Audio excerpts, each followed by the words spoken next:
बच्चों एक और क्वेश्चन है हमारे पास सीक्वेंस सीरीज का, जेई मेन का। देखते हैं किस तरह से करते हैं। सबसे पहले हमारे को 10 टर्म्स का सम निकालना है। हमारे पास एक सीक्वेंस दे रखा है, सीरीज़ दे रखी है, इसका सम निकालना है। तो बच्चों सबसे पहले इस तरह के क्वेश्चन में हम टी आर निकालेंगे। टी आर यानी nthवा टर्म या rth टर्म जो भी बोल सकते हैं। यहाँ पे मैंने टी आर बोला है तो rth टर्म की बात हो रही है। तो इसका देखो पैटर्न फॉलो करो, 1 2 3। तो न्यूमरेटर में क्या आ जाएगा, rth टर्म में r, इधर 1 आ रहा है, इधर भी 1 आ रहा है, डिनोमिनेटर में इधर भी 1 आ रहा है, तो इधर भी 1 ही रहेगा। फिर हमारे पास आ रहा है 1 की पावर 4, 2 की पावर 4, 3 की पावर 4। तो इसका मतलब ये हो जाएगा r की पावर 4। फिर मल्टीप्लाई में 4 है सबसे, तो इंटू 4 हो गया। ठीक है बेटा। अब इस टी आर को हम दोबारा रीराइट करेंगे और इस तरह से करेंगे कि डिनोमिनेटर के हम कुछ फैक्टर कर सकें। तो हमारे पास ये 4 r की पावर 4 है, तो मैंने 4r² जोड़ दिया और 4r² घटा दिया फैक्टर करने के लिए बेटा। तो इस तरह के क्वेश्चन के फैक्टर इस तरीके से किए जाते हैं कि हम a² माइनस b² का कोई फार्मूला टाइप बना लें।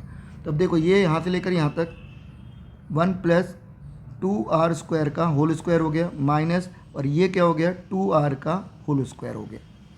अब इसमें a प्लस बी और a माइनस बी हम लगा देंगे। तो ये आ गया बेटा r 1 plus 2r² minus 2r, और ये आ गया 1 प्लस 2r² माइनस की जगह हो गया 2r प्लस का। अब इसमें हम पहले भी कर चुके हैं, हम एक मेथड लगाते हैं। इस तरह के जब क्वेश्चन आते हैं तो हम क्या करते हैं, लास्ट माइनस फर्स्ट से ऊपर नीचे मल्टीप्लाई करते हैं। तो यहाँ पर लास्ट क्या हो गया हमारे पास 2r² प्लस 2r प्लस 1, इसको लास्ट बोल रहा हूँ मैं और इसको फर्स्ट बोल रहा हूँ, minus 1 plus 2r² minus 2r। अब मैंने मल्टीप्लाई किया है तो मुझे बैलेंस करने के लिए डिवाइड भी करना पड़ेगा। तो डिवाइड मैं किससे करूँ, यहाँ पर बैलेंस हमारे पास क्या आ रहा है, 2r² से 2r² कट जाएगा, 1 से 1 कट जाएगा, 2r और 2r क्या हो जाएगा, माइनस माइनस प्लस हो जाएगा, तो 4r आएगा। लेकिन हमें रिक्वायरमेंट किसकी है, r की, इसलिए है 1/4 से डिवाइड कर दूंगा। ठीक है बच्चों। अब इसको हम डिनोमिनेटर को हम क्या करेंगे, अलग अलग करेंगे। डिनोमिनेटर को अलग अलग करेंगे, डिनोमिनेटर इसके भी नीचे होगा और इसके भी नीचे होगा।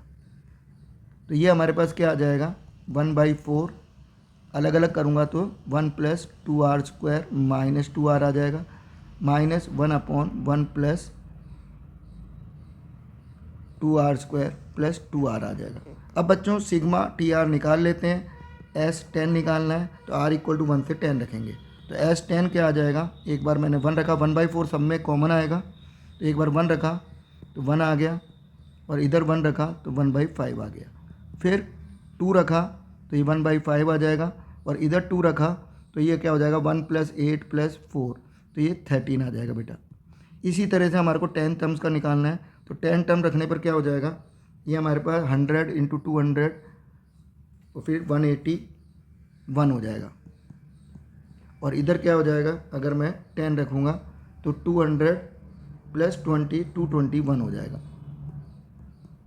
अब देखो बच्चों ये कट गया, ये कट जाएगा आगे से और ये कट जाएगा पीछे से, इस तरह से सारी वैल्यूज़ कट जाएगी और हमारे पास आंसर ये आ जाएगा 1 माइनस 1/221।